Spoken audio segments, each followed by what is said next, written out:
Hi everyone! We're back for chapter 2 of the Lemonade War. This time we're in the backyard. I don't know who will come, but maybe I'll have some friends join us for our page turning since I can't do both at the same time. I hope you guys are doing well and I miss you so much.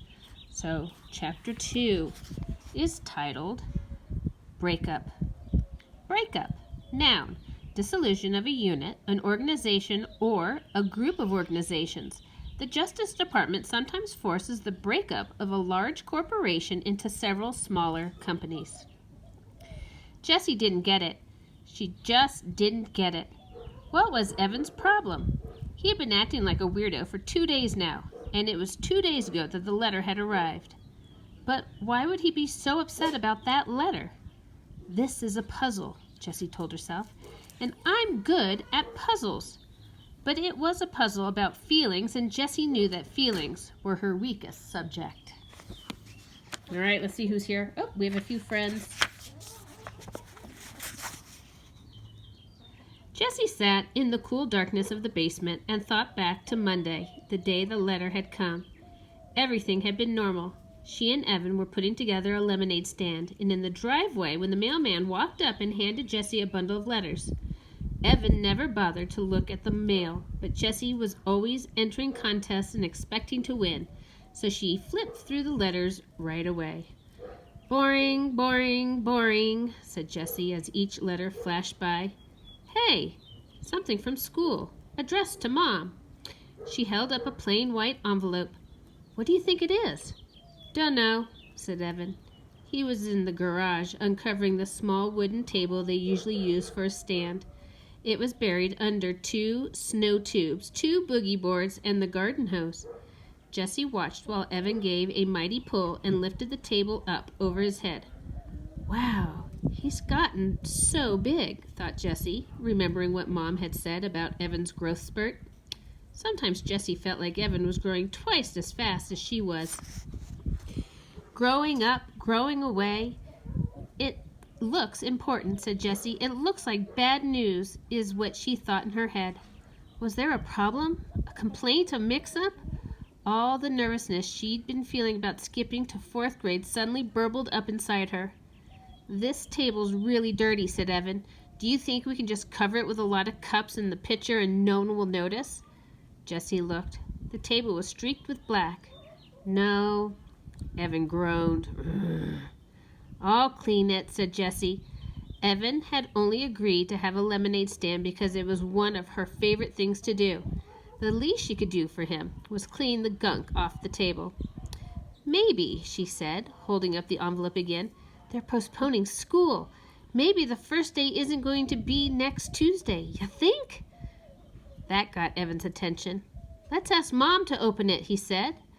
Up in the humming cool of her office, Mrs. And who do we have? Oh, white chicken. Mrs. Tresky read the letter through once. Well, she said, this is a curveball. She looked right at Evan. Jessie thought her face looked worried. Evan, you and Jessie are going to be in the same class this year. You'll both have Mrs. Overton. Jessie felt relief flood her entire body. The same class? If she could have wished for one thing in the whole world, that's what she would have wished for. She would be with Evan, and Evan would make everything easier. He would introduce her to all those 4th graders. He would show them all that she was okay. Not some puny 2nd grader who didn't really belong. But Evan didn't look happy. He looked angry. Why? He asked in an almost shouting voice. Mrs. Tresky scanned the letter. Well, the classes were small to start with, and now some of the 4th graders they thought would be attending aren't because they're moving or switching to private schools. So they need to combine the 2 small classes into one bigger class. That is so unfair, said Evan. I wanted Mrs. Scobie, and I don't want, he looked at Jessie.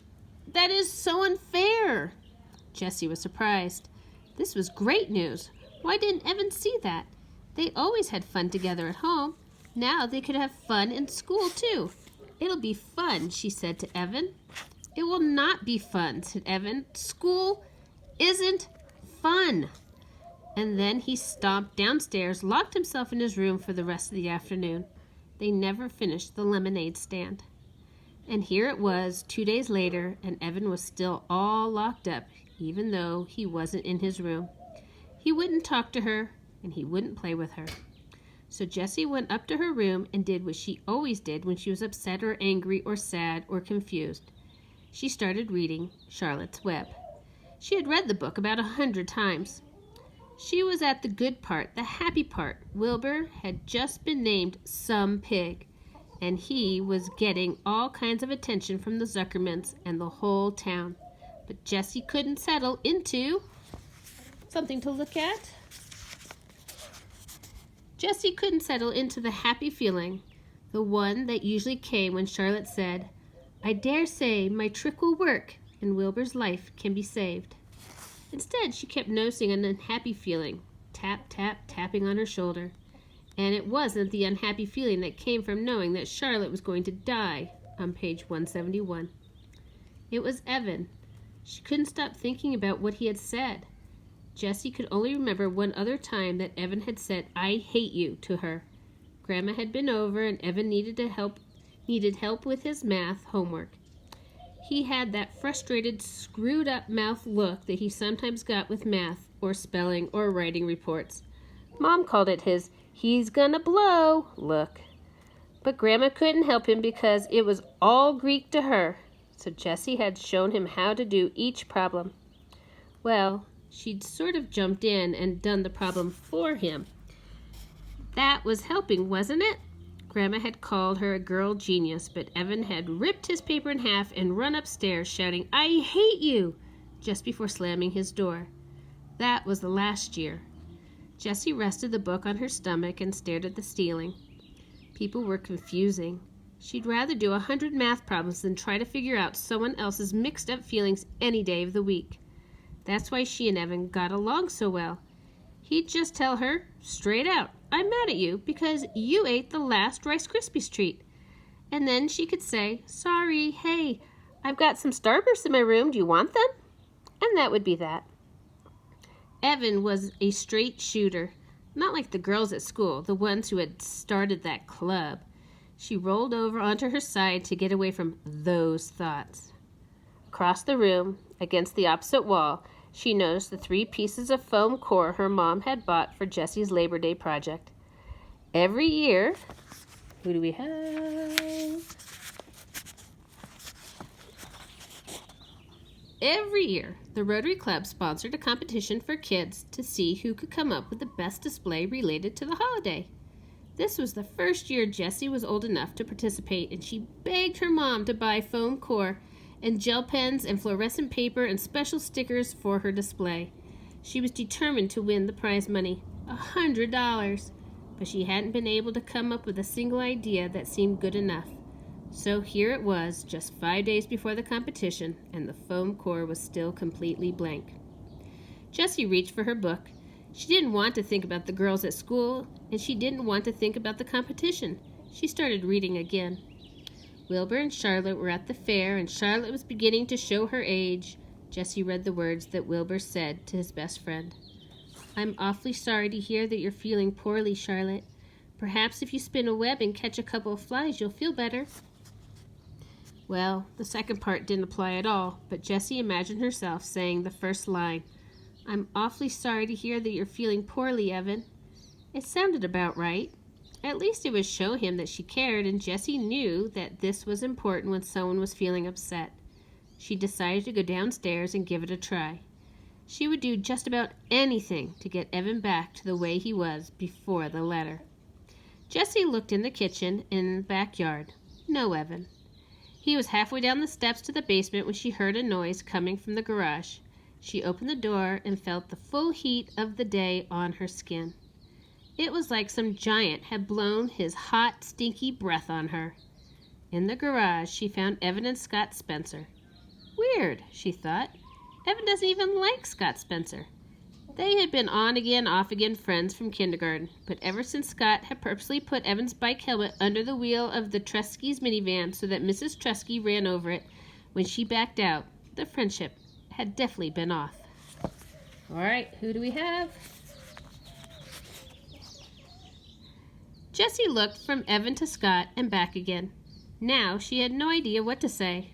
I'm awfully sorry to hear that you're feeling poorly, Evan. Didn't seem to make much sense when Evan was obviously having fun with his friend. She tried to think of something else to say. All she could come up with was, Where are you going? Sorry. What are you doing? The boys were bent over a piece of cardboard. Evan was writing letters with a skinny red felt-tip pen. The purple cooler was in the middle of the garage and 2 plastic chairs were stacked on top of it. On the top chair was a brown paper bag. Nothing, said Evan, not looking up. Jessie walked over to the boys and peered over Evan's shoulder. Lemonade, 50 cents. She said, You spelled lemonade wrong. There's an O, not an I. But she thought, Oh, good, a lemonade stand, my favorite thing to do. The boys didn't say anything. Jessie saw Evan's mouth tighten up. You want me to make the lemonade, she asked. Already made, said Evan. I could decorate the sign, she said. I'm good at drawing butterflies and flowers and things. Scott snorted. Huh, we don't want girl stuff like that on our sign. Do you want to use my lockbox to keep the money in it? It's got a tray with separate compartments for all the different coins. Nope, said Evan, still working on the sign. Well, she said, looking around, I can clean the table for you. The small wooden table, still covered in black streaks, was pushed up against the bikes. We're not using it, said Evan. But we always use the table for a stand, said Jessie. Evan pushed his face in her direction. We don't want it. All right, we have more friends. Jessie took a couple steps back. Her insides felt runny like a fried egg that hadn't cooked through. She knew she should just go back into the house, but for some reason her legs wouldn't move. She stood still, her bare feet rooted to the cool cement. Scott whispered something to Evan, and the 2 boys laughed low and mean. Jessie swayed toward the door, but her feet stayed planted. She couldn't stand it that Evan wanted to be with Scott, who was a real jerk more than her. Hey, she shouted. I bet you need change. I've got a ton. You could have all of my change. You know, as long as you pay it back at the end of the day. Don't need it, said Evan. Yeah, you do, insisted Jessie. You always need change, especially in the beginning. You'll lose sales if you can't make change. Evan capped the pen with a loud snap and stuck it in his pocket. Scott's bankrolling us. His mom keeps a change jar, so we've got plenty. The boy stood up. Evan held the sign for Scott to read, turning his back on Jessie. Awesome, said Scott. Jessie knew that the sign was not awesome. The letters were too small and thin to read from a distance. Evan should have used a fat marker instead of a skinny felt-tip pen. Everybody knew that. There weren't any pretty decorations to attract customers, and the word lemonade was spelled wrong. Why wouldn't Evan take a little help from her? She just wanted to help. Scott turned to her and said, Are you really going to be in 4th grade this year? Jessie's back stiffened. Yep, she said. Wow, that's so freaky. Is not, she said, sticking her chin out. Is too, said Scott. I mean, you're a 2nd grader and now you're going to be a 4th grader? That's just messed up. Jessie looked at Evan, but he was busy taping the sign to the cooler. Lots of people skip grades, said Jessie. It's not that big of a deal. It's completely weird, said Scott. I mean, you miss everything from a whole year. You missed the whole unit on Antarctica, and that was the best. Hey, kitty, kitty. All right. And the field trip to the aquarium and the thing where we sent letters all over the country. Remember that, Evan? You got that letter from Alaska? That was so cool. Evan nodded, but he didn't look up. It's not that big of a deal, said Jessie again, her voice stretched tight like a rubber band. Whoops. It's like you miss a year of your life, Scott said. It's like you're gonna die a whole year earlier than the rest of us because you never had 3rd grade. Jessie felt cold and hot at the same time. Part of her wanted to yell, That doesn't make any sense! But the other part of her felt so freakish. like Scott had just noticed that she had 3 legs. Evan stood up and tossed the paper bag to Scott. Then he grabbed the plastic chairs with one hand. "Come on, let's go." He reached down to grab one handle of the cooler. Scott grabbed the other, and together they lifted it and began to walk out of the garage. "Hey, Evan," said Jessie, calling to their backs. "Can I come too?" "No," he said without turning around. "Come on, please. I'll be a big help. I can do lots of things." "You're too young," he said sharply. "You're just a baby." The boys walked out. "You're just a baby." Jessie couldn't believe Evan had said that. After all the stuff they'd done together, and he was only 14 months older than she was. Hardly even a full year. She was about to yell back something really harsh, something stinging and full of bite, like, "Oh yeah?" when she heard Scott say to Evan, "Man, I can't believe you have to be in the same class as your little sister. If that happened to me, I'd move to South America." "Yeah, tell me about it," replied Evan, crossing the street. The words died on Jessie's lips. She watched Evan walking away, getting smaller and smaller. He was deserting her. He wasn't going to stand by her at school. And they've all left. He wasn't going to smooth the way for her. He was going to be on the other side with all of them, looking down on her, telling everyone that she was too young to be part of the crowd, telling everyone that she didn't belong. "Fine for you, Evan Tresky," she said as she marched into the house, her fists balled up on her sides. "I don't need you. I don't need you to have fun. I don't need you to run a lemonade stand, and I don't need you to make friends in the 4th grade. Halfway up the stairs, she stopped and shouted, "And I'm not a baby!" Chapter 3, Joint Venture. We will start that tomorrow. I hope you guys have a wonderful day, and I will talk to you later. Bye-bye.